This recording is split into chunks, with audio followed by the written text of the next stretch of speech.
percentage of income should go to investment? That's a good question. Generally, you cannot invest if you don't have savings. So first you need to... Thank you for telling my people. I have said that enough times. Yes, you need to save for a few months so that you have a sizable kitty that you can now plan how to invest. But just as a way of getting started, because when you just have that money in your bank account, you might be tempted to actually use it.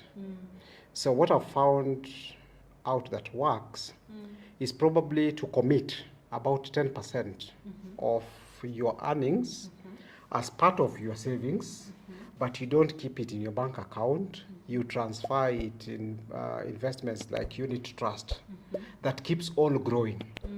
So every month you're actually saving and investing 10% of your income. Okay. Yes, and that you can do either with a money market fund through the unit trust, or you dedicate 10% to your circle.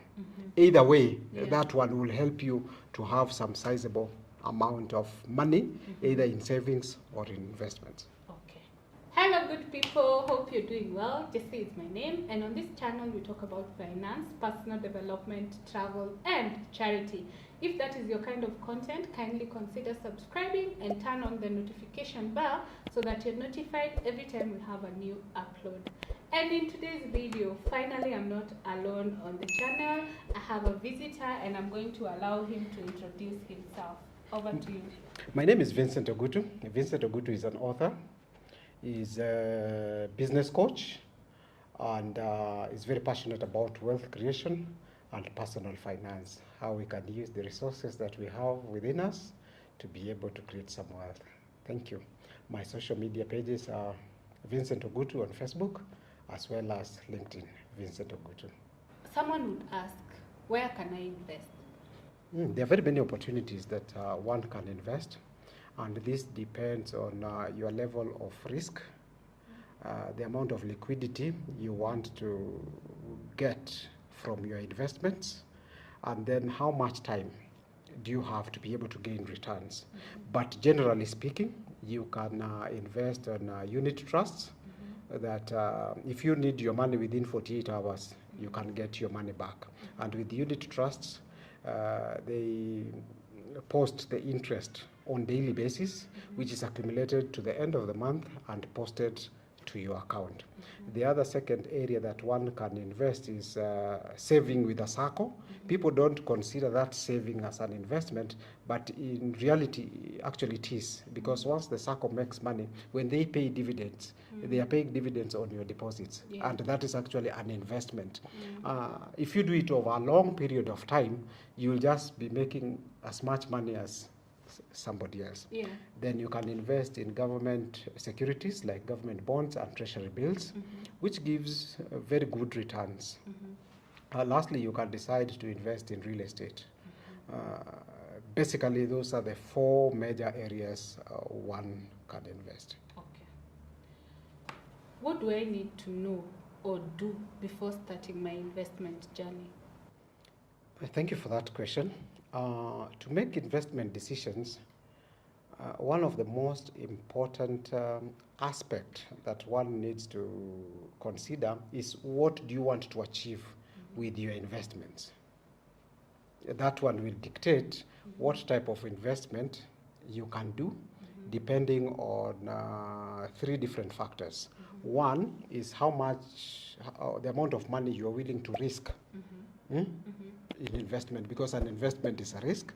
The second one is how much liquidity do you expect, depending on the investment class that you are going to invest, and then the time horizon that you intend to invest.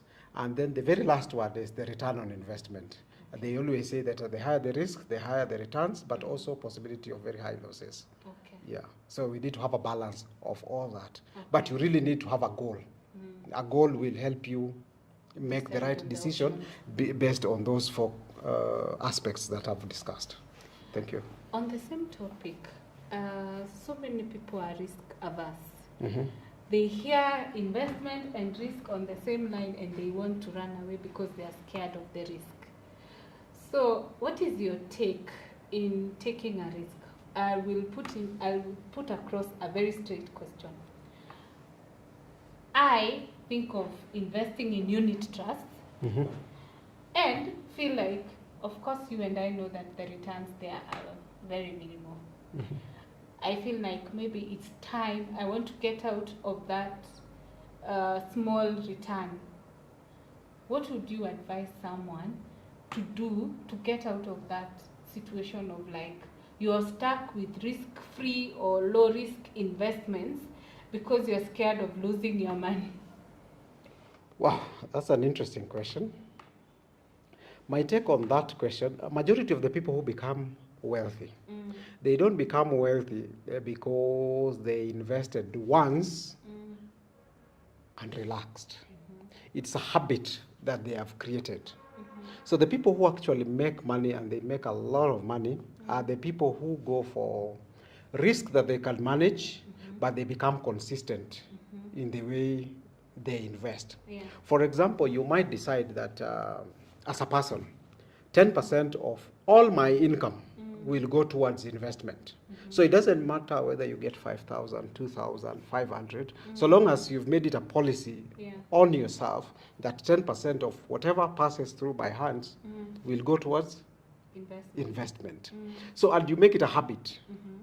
So if it is in unit trust, any money that passes through you goes to the unit trust. At the end of the month, at the end of the 6 months, at the end of 2 years, you'll find that your investment bucket is swelling and it is growing. Imagine if you're to do that in 10 years, how much money will you have?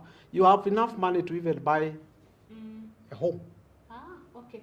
So basically it's like telling It's the me habit. if I'm risk averse, then I should be Do the very, same. very, very disciplined and dedicated towards ensuring that I do that Consistently.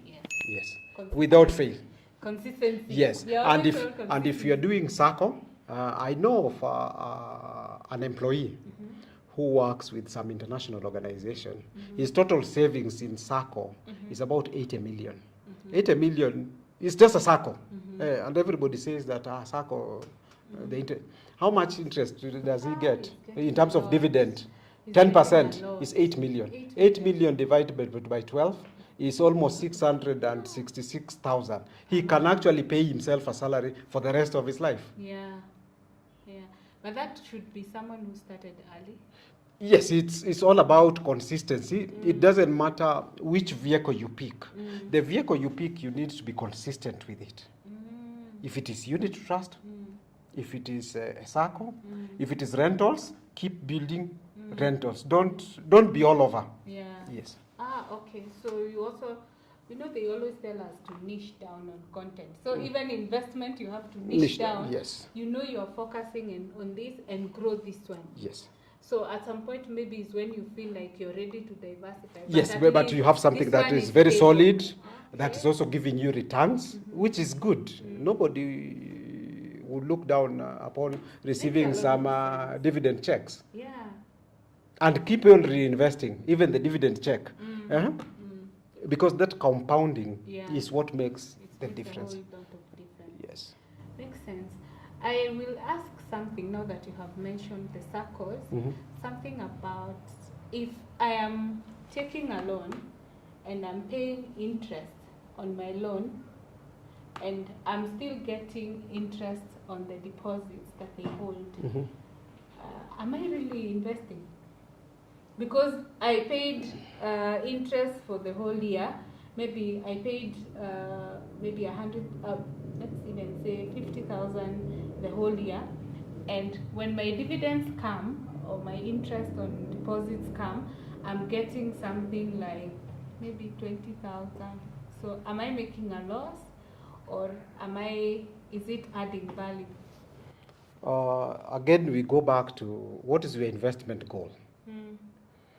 SACCO is a very useful tool for wealth creation if you are determined to leverage and create wealth for yourself, because you can borrow cheaply, pay over a period of time, but you also continue getting dividends based on your deposits. So for example, let's assume that you've saved 500,000 in terms of deposits in a SACCO, and you decide that now you want to put up some rental units, bed sitters or single rooms, or even mabati structures, 10 of them. You go to the SACCO, they give you 3 times your savings. I'm assuming that you've already bought the plot, and the plot is not in those far off areas.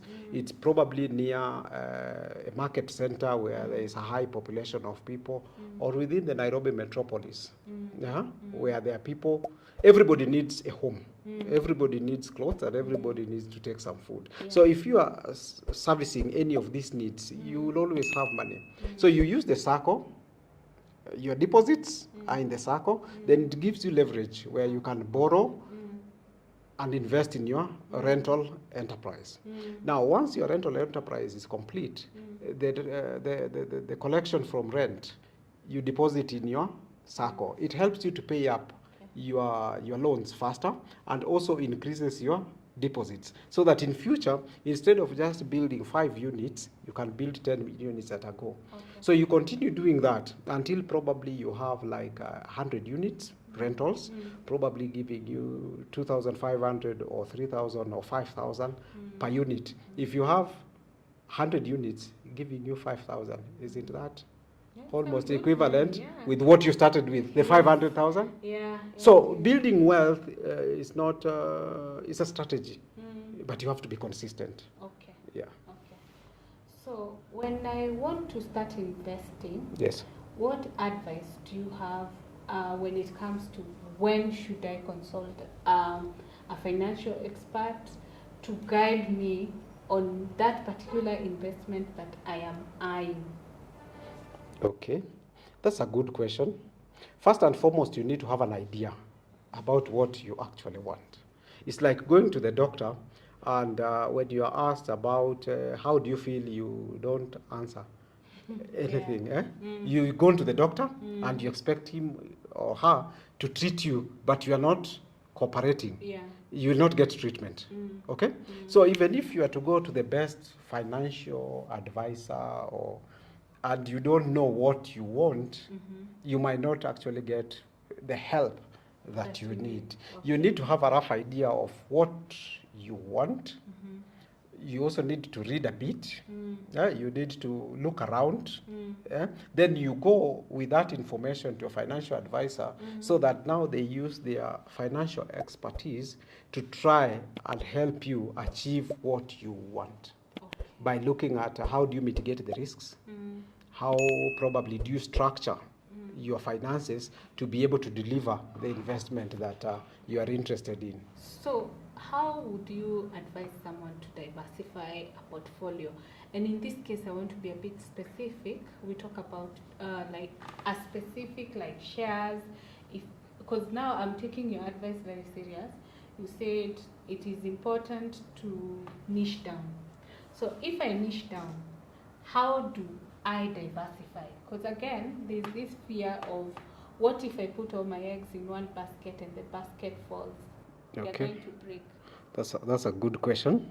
If you're going to invest in shares, probably you will need to take a decision based on conservative stocks that give good dividends, and then the growth stocks that probably would be able to give you good returns over a period of time. For me, 30% of my investments in the stocks are the bank stocks. Banks will always generate good profits, irrespective of what is happening in the economy. Yes. Okay. They will always generate interest. That's an interesting perspective. Yes. Yeah, because look at it this way.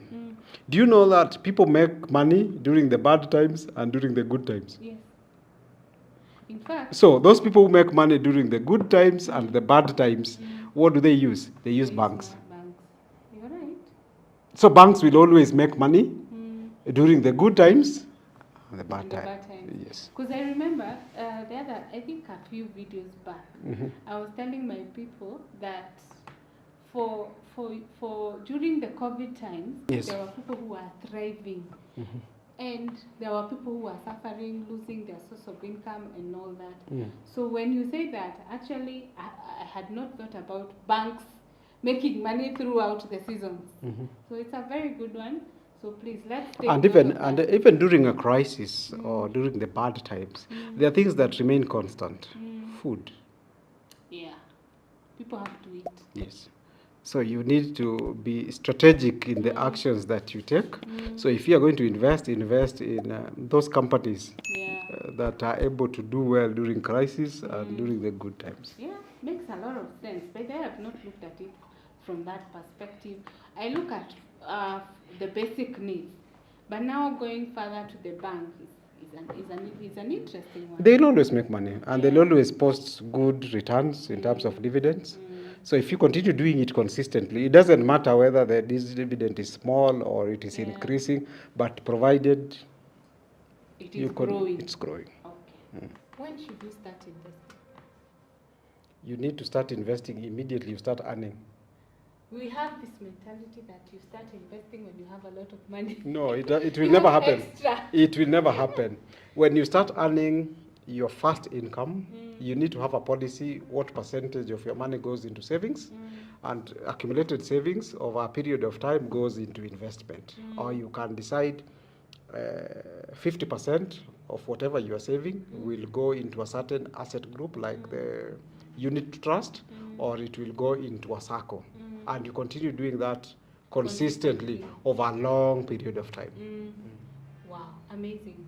Assuming I started working and I didn't start my investment journey, how do I get a comeback? Now, later, I decided, now I can start saving. So how can I recover the lost time? And even if I'm not able to recover, how can I now start growing? Yeah, there are very many opportunities of saving and investing when one is still in employment. Is that we never consider them. Let's look at them. Probably you're working, and 2 or 3 years you get an increment, a promotion or an increment. That extra money actually needs to go into your savings. You need to try and maintain your current standard of living for about 2 to 3 years before you upgrade. So let's assume that you used to live in a one-bedroom house and you have been promoted. That is not the time to start upgrading into a 2-bedroom house immediately, because that comes with new curtains, new furniture, so it actually increases your expenses. What if you are living in a 1-bedroom because you can't afford a 2-bedroom?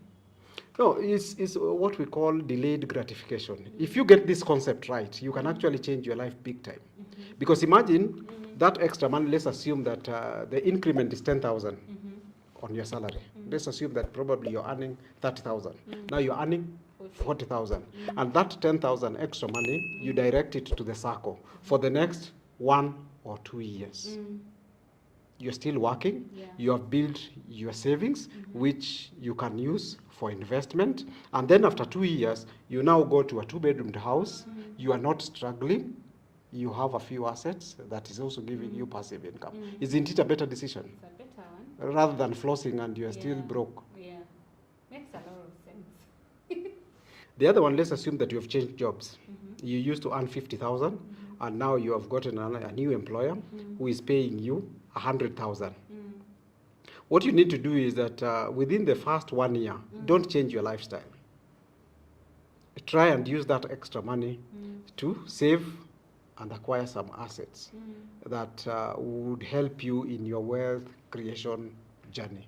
Then you can move from a 1-bedroom house to a 2-bedroom house, and now ensure that you stay there for a very long time before you make any drastic change into your lifestyle. Because the trick is manage your expenses and increase your income. And as you increase your income, increase your savings and increase your investments. But that is the hardest task. It is only hard when you don't want to do it. If you look at it from a perspective of a realistic aspect, if yesterday I was earning 50,000, today I'm earning 70, I feel like I should stop going to the Kibandaski and maybe now start eating in a better place. We are all But human. it's a decision. It's a personal We are all decision. human, and we have needs, and there is a way we also like to be seen. Uh-huh. Let's assume that you've now upgraded, and another COVID happens. Will you go back to Kibandaski? You will have to go back. You'll have to go back. Yeah. So what is the difficulty continuing with the Kibandaski And you as are you doing save okay. and you are doing better for yourself? Yeah, makes It's a sense. personal decision. Like we always say, saving and investment is a personal decision. Choices have consequences. Why is investing better than saving?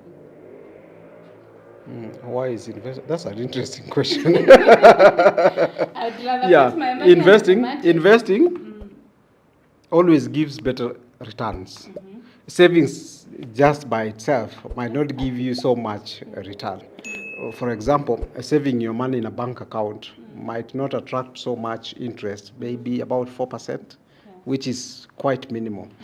Consider just taking a risk with the unit trust increases the return to about 8, 9, 10, 11, up to 12% per annum. Yeah. So definitely investments will give you better returns because it is increased risk. However minimal, but it is increased risk. So you're basically weighing your risks. Versus your returns. Yes. Yes. Even the mattress account, somebody can decide to steal it. The house can go on fire, and you lose everything. The next one. Yes. We had said what to consider before investing. So what do I keep in mind as I am on my investment journey? What should I always have back in mind? What should I have at the back of my mind? One very important aspect that I had not talked about earlier is your age. Your age determines the safer asset classes that you need to invest in based on the risk, the time horizon, and the liquidity you expect to gain from the investments. A person who is investing past the age of 60 is different from the person who is investing under the age of 20 up to 30. What we always say is the higher the risk, the higher the returns. So you take high risk, high return when you're much younger.